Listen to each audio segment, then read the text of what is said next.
Aloha, welcome to American Issues Take One. I'm Tim Apicella, your host, and today's title is Trump Sends in the Marines, Using U.S. Armed Forces as Stage Props.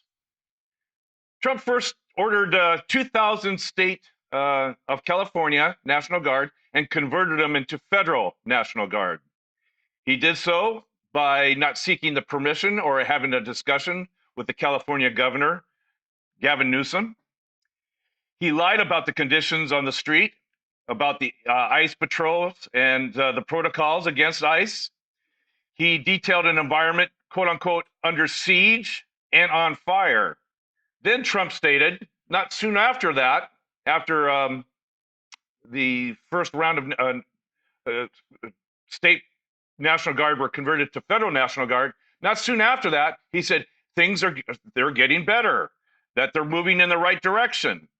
And then 90 minutes later from that conference, Donald Trump ordered 700 U.S. Marines into Los Angeles. Again, without the knowledge of the governor and certainly not the consent of the governor. Trump is producing a confrontation. The abuse of the military power he's exercising in this example, and he's itching, in my opinion, he's itching to invoke the Insurrection Act of 1807. You know, it was touching that Donald Trump showed care and concern for the ICE agents and other National Guard troops. It was touching to see that. Where was that sentiment on January 6th when the United States Capitol Police were getting pummeled and beaten by MAGA insurrectionists? Where was that concern? And then where was the concern for the police that he cares so much about when he pardoned all those convicted, and I say the word convicted, insurrectionists on January 6th? Just a question to put out there. And we'll discuss this and much more. I have with me our esteemed guest, David Larson, professor of law at the University Mitchell-Hamlin. We have Ben Davis, professor of law at University of Toledo. And we have our co-host, CEO of ThinkTech Hawaii, Jay Fidel. Jay, straight to you. What's going on here? Is all the theatrics we're seeing from Donald Trump, to invoke and convert state National Guard into federal National Guard, to send in 700 Marines, is this ultimately a game that he's playing in hopes to invoke the Insurrection Act? Well, quite remarkable that he used the military, quite remarkable that he nationalized the National Guard without talking to the governor. Usually the governor is the one who does that. He calls up the National Guard, but Trump did that all by himself. He doesn't like California, and he doesn't like Gavin Newsom, and it's personal. So that was very questionable, and I'm sure it'll be tested in court. Already, California has filed an action, maybe more than one, to test that. The Marines is really over the top. The Marines, active duty Marines who are not trained to deal with crowds, who are trained to kill people on the battlefield. Imagine calling them in. That's terror. And I'm really not sure that he can ever find legal justification for that. That should also be tested. But if you ask, why and where this all goes, I have a short answer. There are two things that are happening here. One is he testing the limits of his power, and that means he's getting away with it for now. And of course, he's getting resistance on both coasts. He's getting a lot of people questioning what he's doing, but he's actually doing it. And arguably, it succeeded, at least in the minds of the base, it succeeded. So that's one thing. The other thing is, and we can never forget this, he's distracting us from other issues. And so while we're, having all this media attention, and we're occupied and fixated with what's going on in LA and possibly other cities. Fact is, he's distracting us from other things. He hasn't done very well on other issues, and so this is his way of changing the subject, and it's always like that. It's in his playbook, and I can't say which is the prevailing possibility, the power or the distraction. But I would say it's very likely that both of those things are on his mind. And where does it go? And this is a point for discussion here today. Where does it go? Well, I think it's going to get worse. And I think the protests, assuming they increase, and they are increasing in other cities, are going to get worse. But I think he's got the option of showing how much power he has and showing how he's able to marshal the military, the National Guard, and the Marines. So I don't think it's going to settle down. One other element is that Congress is questioning him, and there's some fractures in support for his beautiful bill, and this may have an effect on that. Mm-hmm. It certainly has an effect on the world, but we can discuss that later on. Let me say that I imagine that those young kids in the National Guard, and for that matter, the Marines, who may not be very politically akamai, are wondering what they're doing there, are wondering why they have rifles and firing plastic bullets and the like, with shields, these ridiculous outfits out of 1933. Why they're there, and I wonder what they think, and about the legality of these orders. I wonder what they think about facing American citizens. And I'm not sure that Trump can be all that confident of them, because some of them, at least some of them, are going to run and hide. Jay, in the last 5 days, we've heard a little Latin term here, and I want to ask you if you would clarify what this Latin term means for our audience. No, I'm going to pass that to David Larson. David, what's posse comitatus?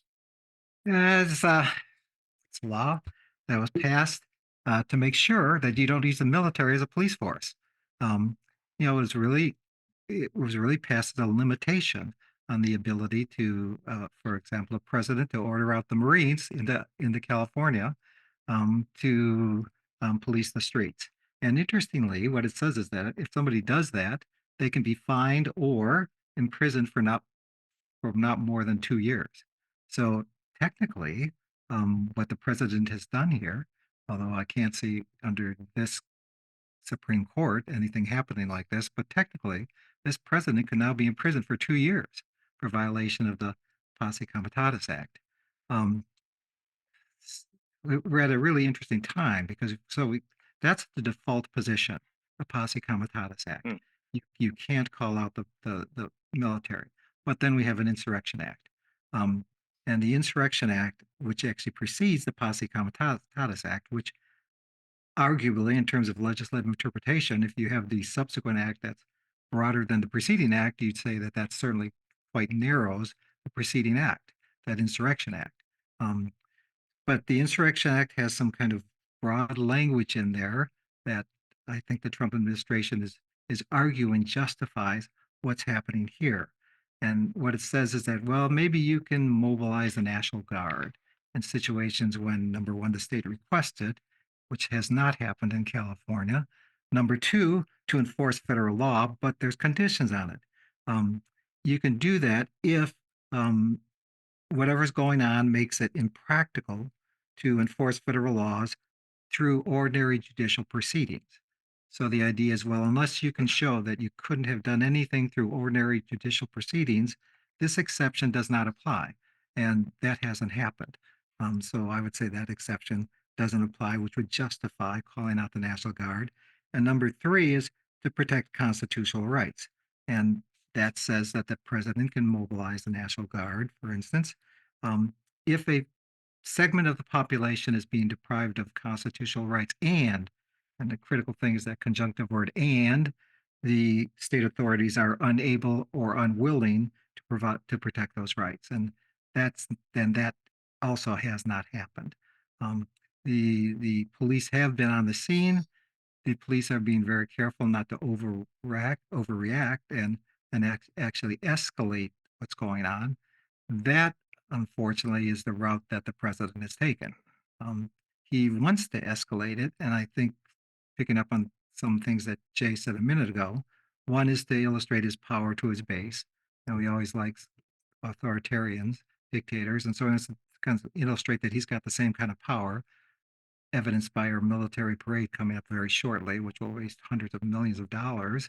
So he wants to do that, and there's this whole discussion about distraction and everything going on in this big, beautiful bill that's a terrible transfer of wealth to very wealthy people. And if we have time, we should talk about some of the Yeah. Hey, education David, aspects. let me Let me say one more thing. go ahead. But then the third reason I think he's doing this is because Gavin Newsom might be a Democratic presidential candidate in the next presidential election, and he's creating video footage of cars burning and camouflaged military on the street, and that's footage that's going to be used at the next presidential election if Gavin Newsom does run for president. I mean, I think he's just creating a scenario that he can kind of misrepresent what happened and show his video footage to confirm it. So yeah, three things. So he's trying to show his power, he's trying to distract us, but I also think he's also trying to tear down Newsom and create some footage and some history that he can then use against him. Meanwhile, Newsom is gaining traction. He's becoming a national figure. His profile was not that national a few weeks ago, but now everybody is paying attention to him, and he's making some statements that make him look charismatic. So although Trump may be attacking him, should be attacked. That's Trump's MO. The fact is that Gavin Newsom is making progress as a national figure and very possibly a candidate in 2028. Let me add one other thing. So there's three things: there's posse comitatus, the Insurrection Act, and there's this federal statute. And I think he's operating largely on the federal statute that allows for the protection of government property and all that. And I think it's not sustainable. In fact, there was an article in the Times about that. Is this sustainable? How long can Trump keep lying? How long can Trump, keep telling us there's an emergency and Los Angeles is burning and this rebellion is out of control? How long can he keep doing that? And the Times questions how long he can do that. I think he's running out of gas, and that will ultimately hurt him a lot. And this actually depends a lot on the media.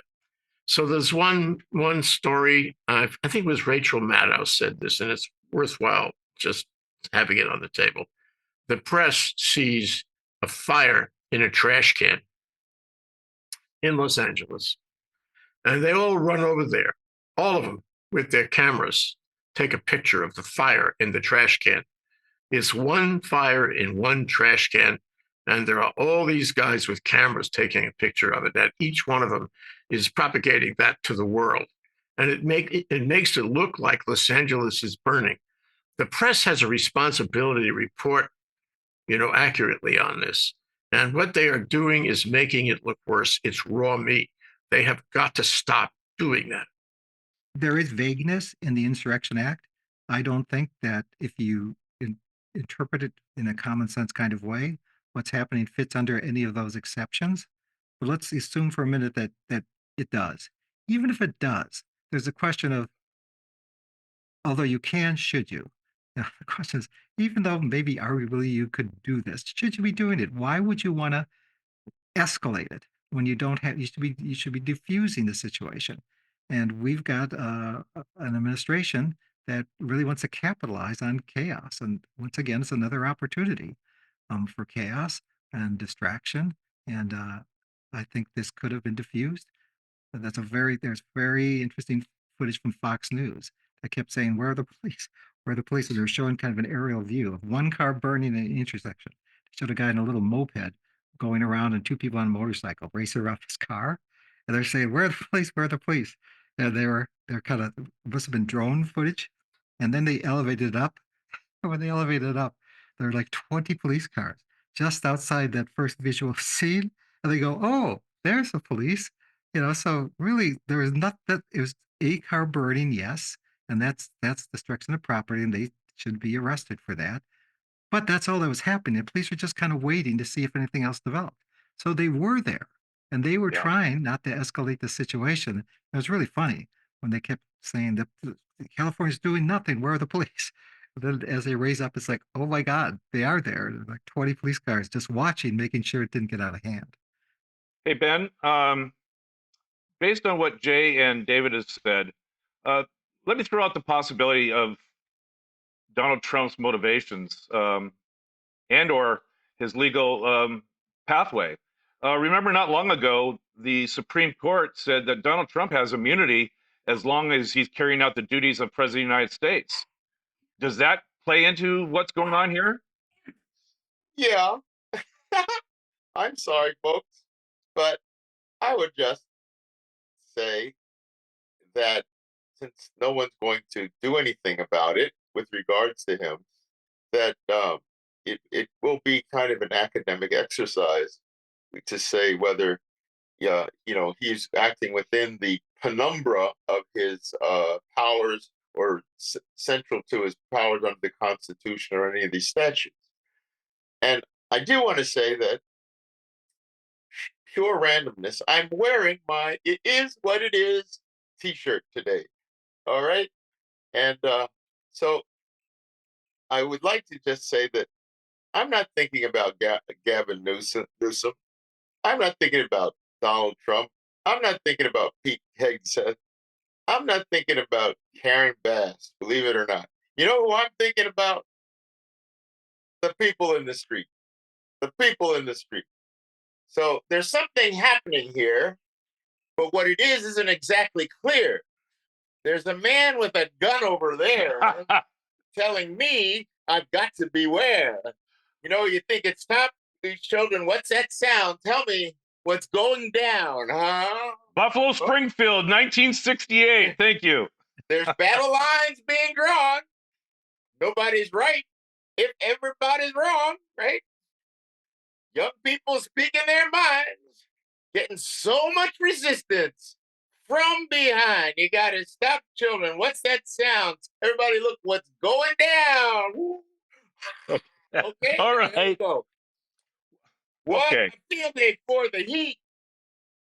1,000 people in the street singing songs and carrying signs, mostly saying, "Hooray for our side." That's what's going on. That's what's going on. That's what's going on. And I understood there were 1,300 supportive type events that went on around the country over the past few days. Okay. And so Fox News wants to show the burning car, man. Trump wants to do his let's bring in the Marines, let's bring in 400 National Guard, 4,000 National Guard, totally ignoring the Constitution. Gavin Newsom says you shouldn't do it. You should have told me. Karen Bass has the police working there. I'm just telling you, folks, the story is the people in the street. Because why are the people in the street? Because on Friday, right, Trump had those ICE guys start picking up people at the Home Depot. And people said, that's not right. Think about that. That's the important thing. People looked at that and said, that's not right. Now, you're always going to have the people who burn things and all that, who I always say, if you see anybody who does violence, assume they are a plant by the police or somebody. Just assume. It makes life a lot easier. Just assume who they are. Don't assume that they are some, anarchist or anything like that. There may be a few of those. The point is, how many people are in the street? How many people? And then I'm going to tell you, today, what is Donald Trump doing? He's up in court trying to get his 37 felony convictions overturned. Think about that. 37 going on today. There's the distraction maybe he wants us to have. And I would go a little farther, folks. On Saturday, there are 1,800 demonstrations happening around the country. No Kings. No King's Day. Think about that too. And Trump, by the way, said yesterday that if protesters show up in DC, there's going to be big force. Great. People will show up. People will make noise. By the way, I just saw that they're advertising you can get paid $1,000 to show up at the thing in DC. Okay. They're looking for, stand-ins. Like, remember there were the people at the top of the stairs who were standing there when Trump came down in 2015, right? And it turned out they were all paid actors. Yeah, well, I just saw a thing saying, hey, you get paid $1,000, got to wear red, white, blue, and we'll get a red hat and white. Now, I'm telling you, that's what's going to happen in D.C. More performative stuff, okay? But please, All right. feel Well, good. Feel all right. good. People are in the streets, man. Okay, Ben, I hear you loud and clear on that. I want to get back to what's going to happen for the rest of the cities as ICE starts aggressively deporting or capturing people and putting them in detention. Now, we have Ron Bonta. More people in the streets, brother. More people in the streets. Hang on. Okay, so the Attorney General of California, Ron Bonta, he filed a suit in the behalf of the governor and behalf of the people of California, saying that we need a restraining order to stop this military deployment. Okay? The judge said, I want to hear arguments by Thursday. Now, here's my question. Donald Trump, or the defense on this restraining order, said, look, we could bring in the military and not use them for any type of arrest, but we could have them encircle a restaurant when ICE is going into the restaurant and capturing undocumented workers, and that is an appropriate use of the military, be it Marines, Army, or whatever. Do you agree with that? Okay, folks, that is the fine legal term bullshit. Okay, it's just bullshit. It's just bullshit because they are participating in law enforcement, and that's a violation of posse comitatus. It's just because they're federalized. Now, if they were under Newman's authority as this governor, it'd be different. But because they've been federalized, posse comitatus pops in. You see, so it's the best they could come up with, but it's bullshit. I mean, it really is bullshit. It's vague, it's not clear. No commentator is going to tell you it's clear, black and white either way. And what that means, that's exactly what Trump wants. He wants confusion. He wants to flood the zone with confusion.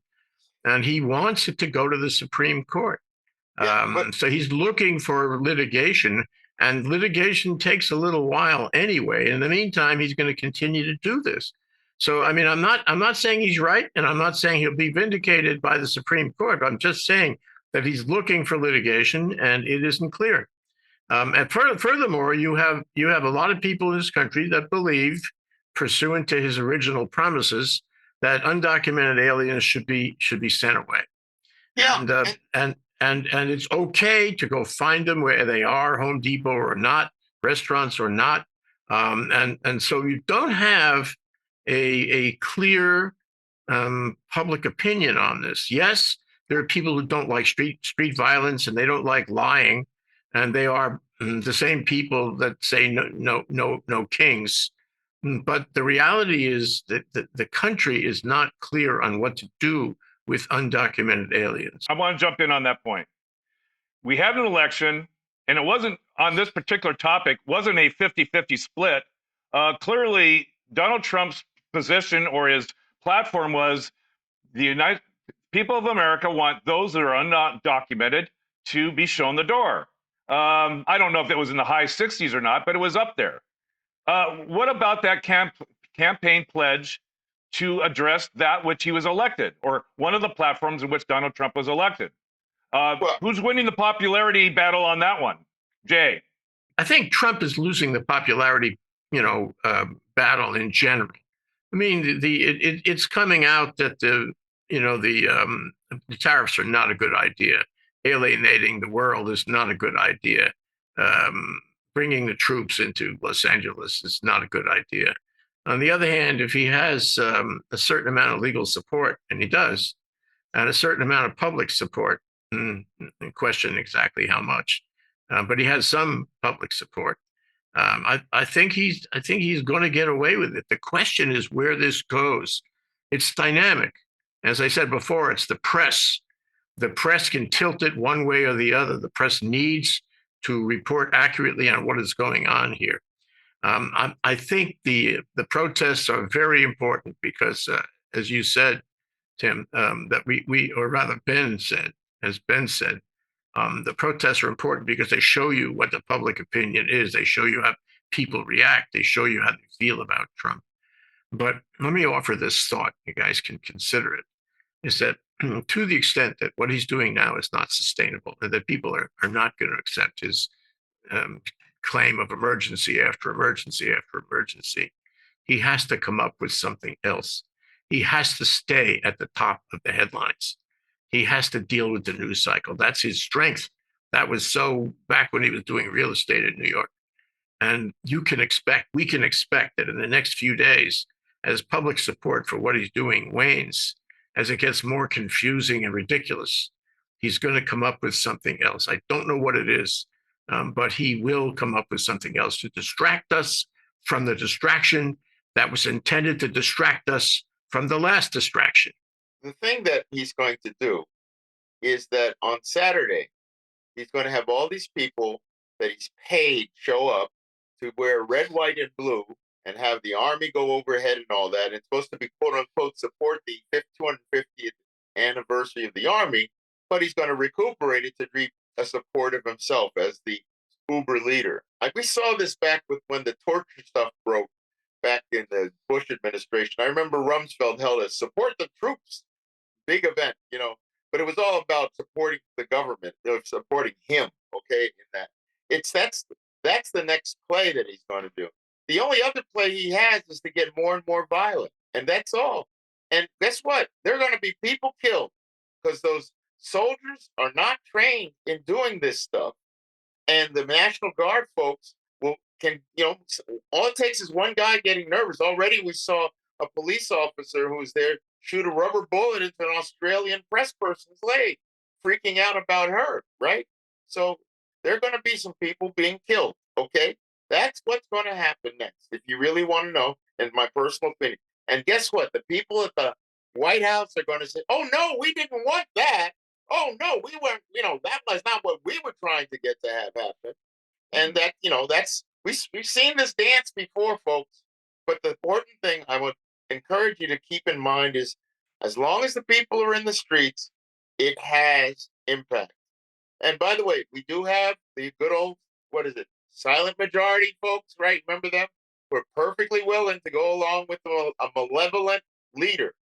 There's always that part of the American public, an authoritarian thing that's been in there forever. If you want to go back to posse comitatus, when did it get passed? 1878. What was that about? It was the ending of Reconstruction, okay? And that was part of the deal, to not have federal troops ever go into the South. And that was part of all that reign of terror stuff that had happened in the KKK and all that. That's where it comes out of, this keeping the federal government back, this. And so I'm just going to tell you, really, folks, the most important thing is that people are in the streets and people are doing things to protest and to do whatever they can. That is what has got to happen. Otherwise, I think it's 4% of the population. Otherwise, there's no pushback. Well, Ben, all he has to do is shoot one person. And all of a sudden, there's a lot of housewives who are not going to go out in the street. There's a lot of people who are going to be watching from the sidelines. Yeah, he is going to try to terrify people. And he's doing it to a certain extent now. But if someone gets hurt or killed, that will accelerate the process. Yeah, well, we had this young lady named, what was her name? Last name, I think, was Hire. Here in Charlottesville, who was killed when there was the Unite the Right event, and she got hit by the car. And you saw the enormous emotion that happened in the country about her protesting getting killed, okay? Now, granted, these folks are going to be brown and they're going to be black, but if there's a white one that gets killed, I guarantee you the shit will hit the fan with regard to it. I want to get to David on a question here. David, Donald Trump has initially started, overblowing the situation, and the news footage didn't really indicate that it was to what Donald Trump was saying, that the city was on fire. To what degree is the media fanning the flames And by fanning the flames, by showing 1 square mile of LA versus 500 square miles of LA, does that help the Donald Trump administration abuse their authority and their powers? Is the media basically helping Donald Trump by focusing in on a narrow camera lens focus versus looking at the bigger picture? I think we call that a leading question. I do that so- sometimes. So, yeah, I think that's obvious. That a little bit earlier, I was talking about that wonderful moment when the drone elevates up Yeah. to show that the police cars were like all around the scene, to kind of contradict everything that the newscasters were saying. So yeah, I think that definitely has been going on. I really appreciate Ben's focusing on the street and the First Amendment and the expression of opinion, and that a lot of what's going on isn't really to remove the undocumented workers; it's to suppress the First Amendment and the freedom of expression and the freedom to express a contrary position. And that's what really has to continue, this willingness to express our contrary positions. In addition, something else I think we need to do, I know Ben has advocated and done a lot of this, to write congressional representatives, House and Senate, to kind of say, look, this is what's going on, pay attention. There's these violations, these excesses going on. But one thing I'd encourage people to do in the first line of that letter, so write those substantive letters explaining what's wrong with everything going on. But in the first line, say that I'm writing you because you're not representing my interests, and I'm going to have to do everything I can to make sure you don't get reelected. Yeah. That's got to be the first line, because that's the power that Trump has over all of these elected representatives.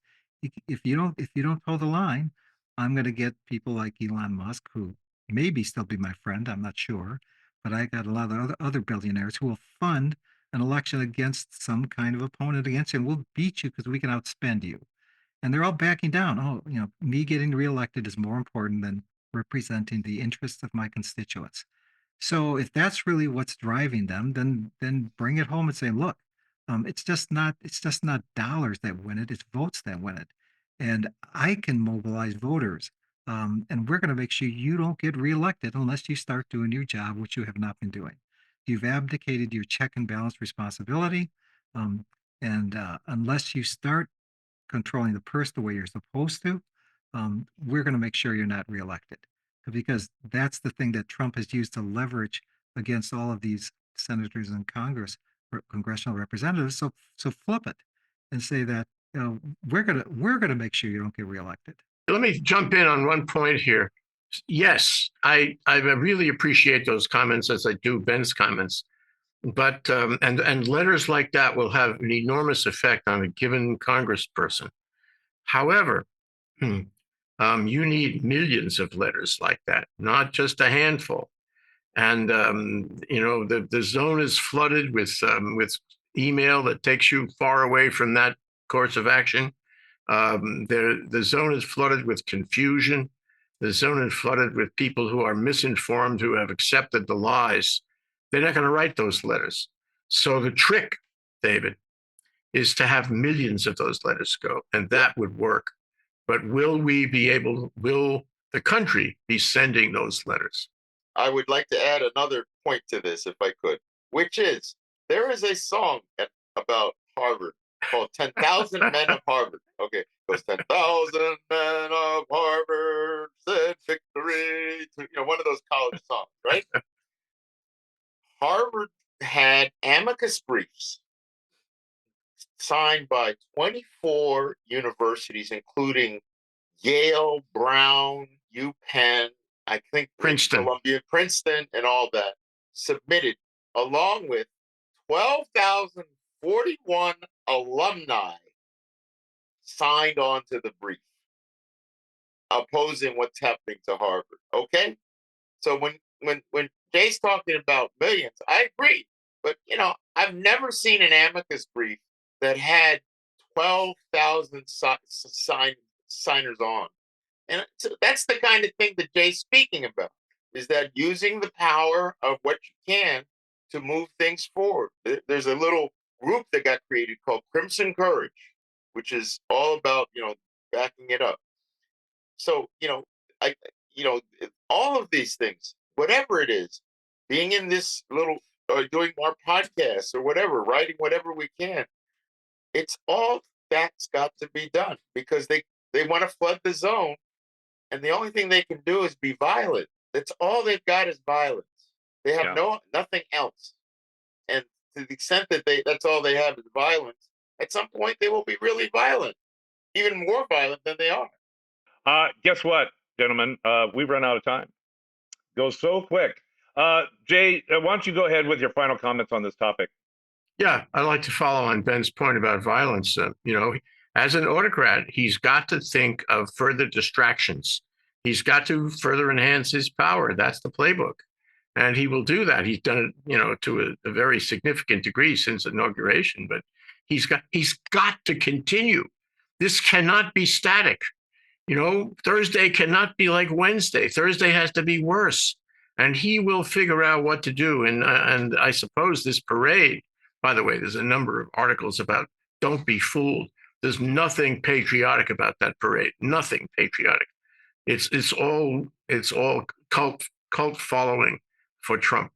In any event, I think it will get worse. I think there will be violence. God knows where that goes. The country isn't, if you match where we are today against where we were, even during the first term, there's like hardly a comparison. There is no comparison. We are so much closer to national violence. We are so much closer to some young guardsman with a loaded weapon shooting students at Kent State. And then the reaction for that. I hope that the country will find sensibility on this and sense and responsibility. And that ranges from, I won't say Trump because he's not going to find responsibility, but the media, to the people in the streets, to the people at the universities, to find a way to express themselves and stop Congress from doing his beautiful bill. Because I believe that's the metric, that's the canary right there, the beautiful bill. If the beautiful, there was an article recently too about how some of the Republicans in the Senate are backing off that. They want changes in it. I don't know what that means, but if he gets that bill through, even close to what he wanted, that's a statement. If he doesn't get it through, that's another statement. And this is all feeding into, just as David suggests, it's all feeding into what our elected representatives are going to do or not. We're at it. I close with this, Tim. We are at another inflection point. All right. Thanks, Jay. Mr. Larson, you get your final thoughts on this topic. Well, keep your eye on the ball. Lots going on. We've got a president saying, "I'll give you $1,000 for every baby that you have." In this bill, there is a tax credit, not a tax deduction, for donations for private school vouchers. We've never had that kind of a federal tax credit, um, and it's better than any other charitable donation. So why give to any other charity where you get 35% of your dollar back in your income tax, but now you get 100% back in a tax credit? So there's all kinds of things like that going on. And, what we have to focus on is that still we've got an administration that's trying to take the power away from American citizens, that's trying to move towards authoritarianism. And we can't lose focus of that. And they're working very hard to lead us in that direction, and we just can't be distracted. All right. David, great words. Ben, you get the final one. So I would say that within the press, keep in mind that the domestic press doesn't have a real understanding of the tropes. For example, when Newsom made his speech, they refracted that into, not all of them, but a number of them refracted into the race for the 2028 election. But Newsom's speech was about right now, what's going on right now. But the press is incapable, the domestic press, of understanding how serious and grave things are right now. I think our foreign press, Americans who do foreign press, understand this, like the Christine Amanpour and others like that. but the domestic press, they don't have that sense, and it's unfortunate. So that's one thing I worry about. The other thing is that I think it's important to keep in mind that the violence will be coming from Trump. It will not be coming from the people, or it'll be Trump people. People think they're doing Trump's bidding. That, because everyone will try to play it off that it's somebody in the protesters, but it's going to be coming from Trump and his minions, the Steve Miller, to put another one in there. Just keep that in mind as you watch the violence that keeps coming forward. Finally, the day after Trump's big birthday party, guess where he's supposed to be? In Canada for the G7 from June 15th to 17th, meeting with the other 6 G7 members, the leaders of each of those. That will be a very interesting meeting. Some people are saying that maybe Trump won't be admitted because he has those 37 felonies. Okay, but I'm just saying, the Canadians might not let him in. But the other thing is, imagine if there's a discussion in the G7 about the modalities of suspending a member. Not saying they're going to do it, but just let's discuss the modalities of suspending a member. Because we had the G8, and then it became the G7 when Russia went the way it went. That's the next day after this famous event he's going to have. So, well, they may not be sitting with them in the cafeteria, when it's break time. Okay. Thank you, Ben, for your look at that one. I'd like to thank you, Ben Davis, David Larson, our esteemed guests, Jay Fidel, co-host. This is American Issues Take One, and I'm Tim Apicella, your host, and we'll see you next week. And until then, aloha.